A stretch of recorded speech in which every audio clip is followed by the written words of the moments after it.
नमस्कार। लुकेका अनि लुकाइएका, देखेका तर नभनिएका तथ्य र तथ्याङ्कहरूको सङ्कलन मात्र होइन, हामी यसको गहन विश्लेषण पनि गर्ने गर्दछौँ कार्यक्रम इनसाइडरमा।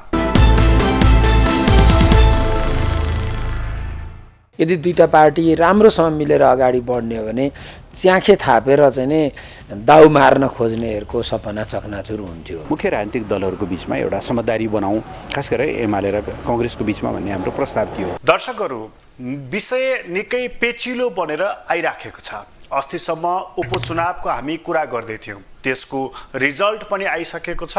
त्यो आए लगत्तै अहिले निकै गहिरो गरी एउटा विषय चर्चाको केन्द्रमा रहेको छ। सरकार अब फेरि बदलिने त होइन, यो प्रश्न केही दिन यतादेखि केन्द्रमा रहेको छ। जब चितवनमा रवि लामिछानेले जिते, उनले सरकारको बारेमा प्रश्न छ भनेर त्यसलाई समर्थन जारी राख्ने वा फिर्ता लिने हामी छलफल गर्छौँ भनेर बताइसकेपछि सरकारको बारेमा प्रश्नै प्रश्न तेर्सिएको छ। यसभन्दा अगाडि पनि नेपाली कांग्रेस र नेकपा एमालेको बीचमा मिलन भएर सरकार निर्माण गर्ने र बाँकी दलहरू प्रतिपक्षमा बस्ने चर्चाकै केन्द्रमा थियो। त्यो चर्चाको पछाडि केही आधारहरू पनि थिए। बालकोटमै पुगेर नेपाली कांग्रेसका नेताहरू अर्जुन नरसिंह केसी, प्रकाशमान सिंह लगायतका नेताहरूले सघन संवाद गरिसकेपछि साँच्चै एमाले र कांग्रेस मिलेर सरकार निर्माण गर्न लागेको हो कि भन्ने मानिसहरूलाई चिसो पसेको थियो। अहिले रवि लामिछानेले प्रधानमन्त्रीलाई बालुवाटारमै गएर भेटिसकेपछि फेरि अर्को चर्चाको विषय छ। गृहमन्त्री दिएर फेरि रवि लामिछानेलाई र राष्ट्रिय स्वतन्त्र पार्टीलाई सरकारमा लैजान लागेको भनेर। सरकारमा जाँदा त एउटा कुरा भयो, यदि राष्ट्रिय स्वतन्त्र पार्टी सरकारमा गएन भने उसले समर्थन फिर्ता लिनेछ। त्यसपछि विश्वासको मत पुनः प्रधानमन्त्रीले लिनु पर्ने कि नपर्ने अर्को चर्चाको, अर्को बहसको, अर्को विश्लेषणको विषय रहन सक्दछ। थुप्रै विषयहरू सरकारको बारेमा उठेका छन्। बाहिर जनमानसमा यसरी बाक्लोसँग कुरा उठेको छ, व्यापारिक जगतमा खास गरी कि सरकार बदलिँदैछ भनेर। यो हावा कसले चलाइराखेको छ, यो हावा किन चलिराखेको छ थाहा छैन। 2 महिनामै 2 पटक विश्वासको मत लिएको सरकारले फेरि विश्वासको मत लिनुपर्ने, सरकारको समीकरण बदलिनु पर्ने यस्तो स्थितिको निर्माण हुने त होइन, यो चर्चाको विषय छ। त्यसैले यो चर्चाको विषयकै बीचमा सरकारको समीकरण बदलिँदैछ भन्ने प्रश्नको उत्तर हामी खोज्नेछौँ। सँगसँगै यो सरकारमा राष्ट्रिय स्वतन्त्र पार्टी प्रवेश गर्छ कि यो सरकारमा राष्ट्रिय स्वतन्त्र पार्टी प्रवेश नगरिकन आम अपेक्षा अनुसार ऊ प्रतिपक्षमा बस्छ, यसको उत्तर पनि हामी खोज्ने कोसिस गर्नेछौँ। सरकार बदलिन्छ कि सरकारमा कोही दल जान्छन् या जाँदैनन् कि भन्ने प्रश्नको बारेमा केन्द्रित भएर घोत्लिरहँदाखेरि नेपाली राजनीतिक आकाशमा र नेपाली सडकमा केही दृश्यहरू देखा परेका छन्। एउटा दृश्य अचानक चर्चाको केन्द्रमा रह्यो। काठमाडौँ महानगरपालिकाका मेयर बालेन्द्र शाहले एउटा त्यस्तो दृश्य देखे जब डिभाइडर ढलेको छ, त्यसले सडक जाम गराएको छ अनि झमझम पानी परेको छ। उनी गाडीबाट उत्रिएनन् मात्रै, छाता पनि नओढेका, रेनकोट पनि नओढेका, तर पानी झमझम परिरहेको स्थितिमा डिभाइडर उनले हटाए, उठाए, बाटो खुल्यो, बाटो चल्यो। राजनीतिमा एउटा फरकपन त उनले ल्याएकै छन्। उनी मात्र होइन, उनी एउटा प्रतिनिधि पात्र हुन्। यस्ता पात्रहरू अरू पनि छन्, हर्क साम्पाङदेखि अन्य पात्रहरू पनि छन् जसले केही परिवर्तनको सङ्केत, आभास दिइरहेका छन्। त्यो अहिलेको राजनीतिको मूल पक्ष बनेको छ। खास भनौँ भने नेपाली राजनीतिको संस्थापन नै अहिलेको युवा पिँढी भएका छन्, जसले कसैले कहाँ जितेका छन्, कसैका पछाडि दल छन्, कसैका पछाडि दल पनि छैनन्।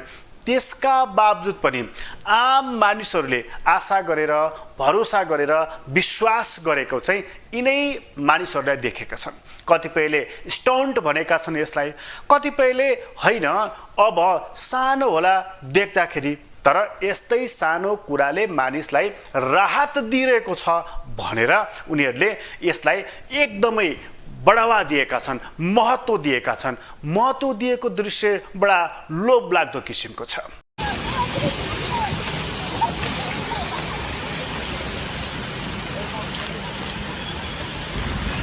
तर पुरानो पार्टीहरूमा बेग्लै प्रकृतिको ढाँचा देखिन्छ, ताल देखिन्छ, तौर तरिका देखिन्छ। चालढाल हेर्दा बाह्रको एउटा चालढाल हेर्ने हो भने तपाईँले बुझ्न सक्नुहुन्छ पुराना पार्टी र नयाँ पार्टीको अवस्थामा कति फरक छ भनेर। राष्ट्रिय स्वतन्त्र पार्टीले जित्यो, उसले बेग्लै ढङ्गले आफूलाई प्रस्तुत गर्यो। राष्ट्रिय स्वतन्त्र पार्टीले अब सरकारमा जाने कि नजाने, सरकारमा गएर कस्ता मुद्दाहरू उठाउने ऊ सोचनीय विषयमा छ। बैठक उसले डाकेको छ, बैठक मार्फत के निर्णय गर्नेछ प्रतीक्षा गर्नुपर्नेछ। उसलाई जनमतले निकै धेरै नै विश्वास गरेको, आड गरेको, भरोसा गरेको देखिन्छ। त्यो भरोसाको बारेमा एकछिनपछि चर्चा गर्नेछौँ। तर एकछिन बाह्रमा हेरौँ। चितवनको यो घटनाबारे चर्चा गरिरहँदा बाह्रको घटनामा उपेन्द्र यादव जसपाका अध्यक्ष हुन्, जितेका छन् उनले। 5 दिनसम्म उनले विजय यात्रा, एउटा एक किसिमले भनौँ महोत्सव जस्तो भयो त्यहाँ बाह्रमा। त्यसरी महोत्सव मनाइयो, र्याली गरियो, धन्यवाद दिइयो, सारा चिजहरू भयो। उनलाई नगर परिक्रमा गराउनको लागि भनेर हात्ती पनि दुईवटा ल्याइयो, 2वटा हात्ती ल्याए। तर उनी हात्ती चाहिँ चढेनन्, तर 200 किलोको माला उनले लगाए। त्यतिले पुगेन, चाँदीको मुकुट पनि उनलाई लगाइदियो। चुनाव अगाडिको एउटा भाषण सम्झनुहोस्, जहाँ उपेन्द्र यादवले बोलेका थिए विकासको मूल अब फुट्छ मैले जितेँ भनेर उनले भनेका थिए। उनले जिते, विकासको मूल बाह्रमा अब फुट्छ कि फुट्दैन हेर्न बाँकी छ। तर 200 किलोको माला, चाँदीको मुकुट र 2वटा हात्ती चाहिँ अहिले नै आम मानिसहरूले देखिसकेका छन्। पुराना पार्टीको सोच्ने तरिका, नयाँ पार्टीको सोच्ने तरिका, जसको पार्टी नै छैन तर एउटा स्थानीय जनप्रतिनिधि भएका छन् बालेन्द्र शाह, उनको काम गर्ने तरिका, तुलना गर्नुहोस् यी 3टा चिजको।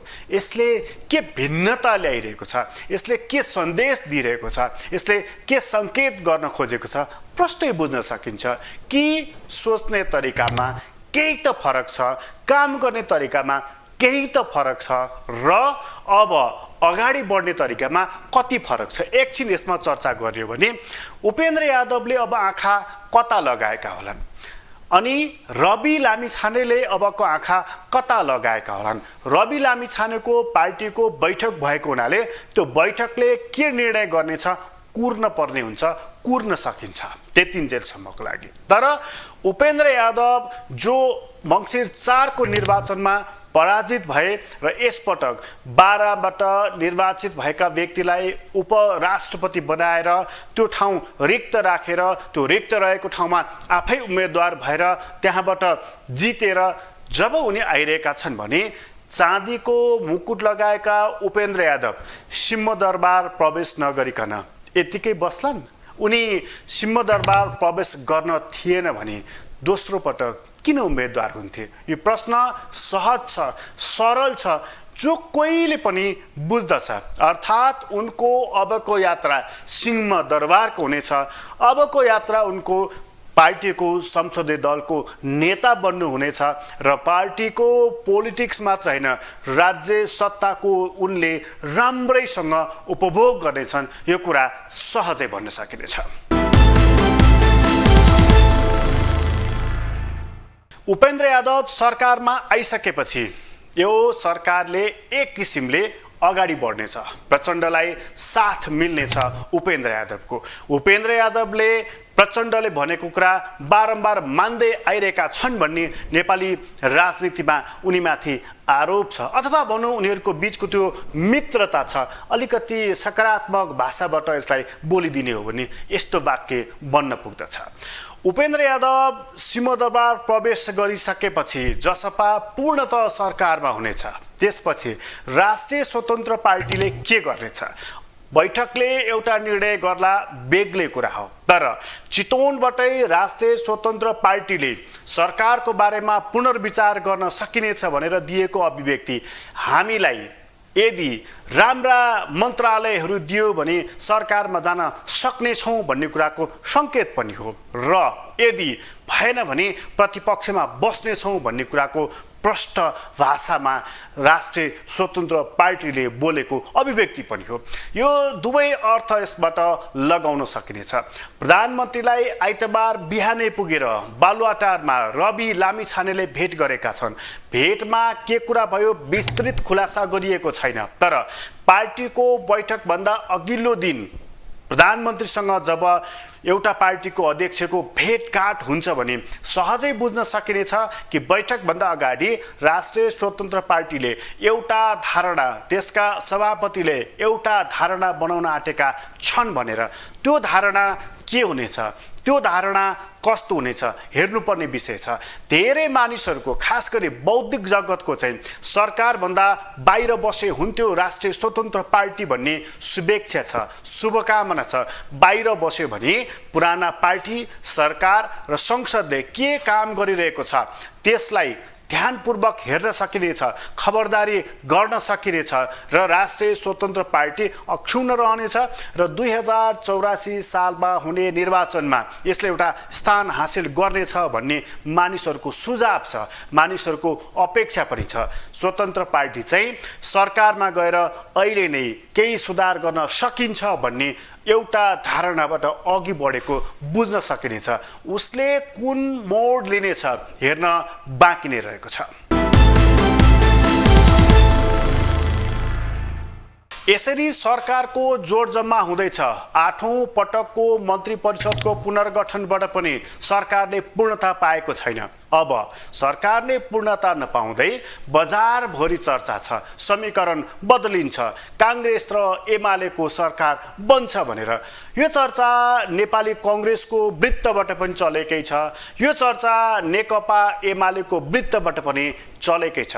अर्को चर्चा पनि छ कि नेकपा माओवादी केन्द्रको एउटा धार चाहिँ मिलौँ एमालेसँग, फर्कौँ कमरेड पनि भनि नै रहेका छन्। सबै खालका विचार छ्यासमिस भएर मिलेर आइ नै रहेका छन्।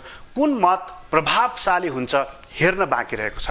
तर एमालेकै केही नेताहरूको मत बुझ्ने हो भने, एमाले र काङ्ग्रेस मिल्ने हो भने सरकारले स्थिरता पाउँछ र त्यो सरकार अघि पनि बढ्छ।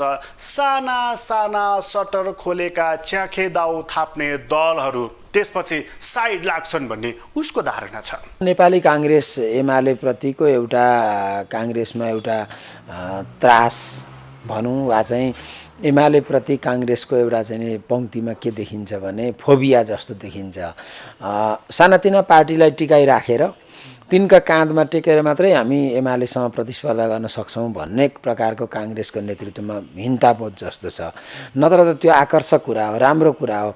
यदि दुईटा पार्टी राम्रोसँग मिलेर अगाडि बढ्ने हो भने च्याखे थापेर चाहिँ नि दाउ मार्न खोज्नेहरूको सपना चकनाचुर हुन्थ्यो। यस्ता धारणा धेरैको छ, एमालेको मात्रै छैन, नेपाली कङ्ग्रेसकै नेताहरूको पनि छ कि ठुला दलहरू मिलौँ, होइन भने यो चलिरहन्छ, अस्थिरता भइरहन्छ, देशले विकास गर्न सक्दैन भनेर।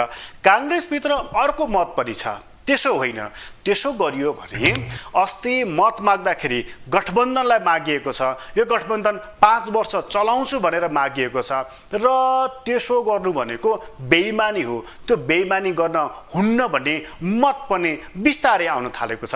तर एउटा ठुलो मत चाहिँ एमालेसँग मिलौँ भन्ने पनि छ। पछाडि अहिले पूर्व प्रधानमन्त्री नेपाली कङ्ग्रेसका सभापतिसँग निकट रहेका केही मानिसहरू चाहिँ त्यो जनमतलाई उल्लङ्घन नगरौँ, आफ्नो बोलीमा आफै नफसौँ भन्ने मत पनि आइराखेको छ। तर पार्टीका कुरा, नेताका कुरा, गुटियारहरूको कुरा आफ्नो कुरा छ। त्यो आफ्नै जमिनदारी उहाँहरूको चलिराखेको छ। त्यो जमिनदारीबाट कसलाई फाइदा पुग्छ, त्यो फाइदा पुग्ने ढङ्गबाट बहसहरू, विश्लेषणहरू भइ नै राखेका छन्। मुलुककै हितमा हेर्यो भने स्थिर सरकार यो देशले खोजेको हो। स्थिरताको लागि अब राजनीतिक दलहरूले चाल्नुपर्ने कदम के हो हेर्नुपर्ने कुरा यही नै रहेको छ। 2 महिनामा 2 पटक विश्वासको मत भनेको मतलब कसरी स्थिर सरकार? अहिलेकै हिसाबले हेर्नु भने अब 3वटा सरकार बन्नेछन्, माओवादीको, नेपाली कांग्रेसको र नेकपा यसको। कसरी स्थिर सरकार? यो प्रश्न पनि रहि नै रहेको छ। तर संसदकै पूरा आयु अब करिब 4 देखि 4.5 वर्ष रहेको छ। 4.5 वर्षमा 3वटा सरकार कसरी स्थिर भयो यो प्रश्न पनि रहि नै राखेको छ। त्यसैले दलका मानिसहरू मात्र हैन, प्राध्यापकहरू, बौद्धिक व्यक्तिहरू पनि एमाले र कांग्रेस मिल्नु प्राकृतिक हुन्छ भनेर सुझाव दिन थालेका छन्। कांग्रेससँग हामीले यो आम निर्वाचनको परिणाम आएदेखि नै मुलुक असाध्यै धेरै अस्थिरतातिर जाने भयो। त्यसो भएर दुईटा मुख्य दलहरूले के कुराहरूमा समझदारी बनाऊ, सरकार तफसिलको कुरा भयो, सरकार के हुन्छ बेग्लै कुरा भयो। तर अहिलेको बढ्दो आर्थिक सङ्कट, जनतामा बढ्दै गरेको निराशा र जुन ढङ्गको भूराजनीतिक एउटा दबाव, प्रतिस्पर्धा र त्यसको भुँवरीमा नेपाल नजानिदो गरी धकेलिने स्थिति बनिरहेको छ। यसबाट मुक्ति पाउनका लागि चाहिँ मुख्य राजनीतिक दलहरूको बिचमा एउटा समझदारी बनाऊ, खास गरेर एमाले र कांग्रेसको बिचमा भन्ने हाम्रो प्रस्ताव थियो। तर कांग्रेसले निषेधको बाटो लियो। एमाले र कांग्रेस मिलेर सरकार बन्न हुँदैन भन्नेहरूको तर्क के छ भने ठुला दलहरू मिल्यो भने ती विपक्षीहरू कमजोर हुन्छन्, ठुला दलहरूको बल मिच्याइ हुन्छ। बल मिच्याइ भयो भने विधिहरू मिचिन्छन्, प्रक्रिया र प्रणालीहरू मिचिन्छन्, त्यसले मनोमानी बढ्छ भन्ने धेरैको यस्तो खालको सुझाव, प्रतिक्रिया, विश्लेषण रहेको छ। तर 56 सालकै चुनाव गराउनको लागि कांग्रेस र एमाले मिलेको कुरालाई बिर्सनु हुँदैन। ठुला दल मिलेर पनि चुनाव हुँदो रहेछ, ठुला दल मिलेर पनि सरकार बन्दो रहेछ भनेर। अनि 62 साल पछिका कुरालाई हेर्यो भने प्रतिपक्ष नै नराखिकन संसद विपक्षी विहीन बनाइएको थियो, सहमति, सहकार्य र एकता भन्दै। अहिले विपक्षी पनि छ, सरकारको स्थिरताको लागि ठुला दल मिलौँ भन्ने तर्कलाई नै भनिहाल्ने स्थिति चाहिँ छैन। तर धरातलीय यथार्थ कांग्रेस र एमाले मिलेर सरकार बन्ने छ त एकछिन यसमा चर्चा गर्ने हो भने त्यो यथार्थ अलिक कम मात्रै देखिन्छ। एमाले एउटा ठुलो मत 79 सिट सहित ऊ एउटा स्थानमा बसिराखेको छ। प्रदेशका सरकारहरू जहाँ नेकपा एमालेको नेतृत्व थियो फटाफट ढलिरहेका छन् र त्यहाँ कांग्रेस, माओवादी, मधेसवादी दलहरू मिलेर सरकारहरू बनिराखेका छन्। यदि त्यो बाटोमा यो मुलुकको राजनीति जान्थ्यो भने भर्खरै ती सरकारहरू ढल्ने दिशातर्फ जाँदैनथे, मुलुकले अर्कै कोड लिन सक्थ्यो भनेर भन्नुपर्ने हुन्छ। र अहिले जसरी राष्ट्रिय स्वतन्त्र पार्टीलाई मनाउनको लागि प्रधानमन्त्री स्वयंले एकदम कसरत गरिराखेका छन्, त्यो कसरतलाई हेर्दाखेरि यही सरकारलाई पूर्णता दिने र यही सरकार मार्फत अघि बढ्ने यो कसरत देखिन्छ। सबैभन्दा मुख्य टेको सरकारलाई नेपाली कांग्रेसको छ र कांग्रेसभित्रको आन्तरिक सङ्घर्ष यति चर्किएको छ कि त्यो चर्केको आन्तरिक सङ्घर्षकै कारणले कांग्रेसको नेतृत्वमा सरकार बन्ने कम सम्भावना, त्यसमा फाइदा नेकपा, माओवादी केन्द्र र त्यसका अध्यक्ष पुष्पकमल दाहाल प्रचण्डलाई नै रहेको छ। महत्त्वपूर्ण कुरा चाहिँ कांग्रेस र एमाले प्रतिस्पर्धी दल भएको हुनाले एकले अर्कोलाई सहयोगी भन्दा प्रतिस्पर्धी दल ठानेर एकले अर्काको सरकार बन्न नदिने कसरत पनि उत्तिकै चलिराखेको हुनाले पनि यो बाटोमा जाँदैन कि भन्ने देखिन्छ। तर बौद्धिक जगतले चाहिँ एक हिसाबले दबाब दिन थालेको छ, तिमीहरू मिल भनेर। कार्यक्रम अहिलेको लागि यति नै। इनसाइडरबाट म प्रकाश गिरीलाई बिदा दिनुहोस्। ग्लोबल टेलिभिजन हेर्दै गर्नुहोला। नमस्कार।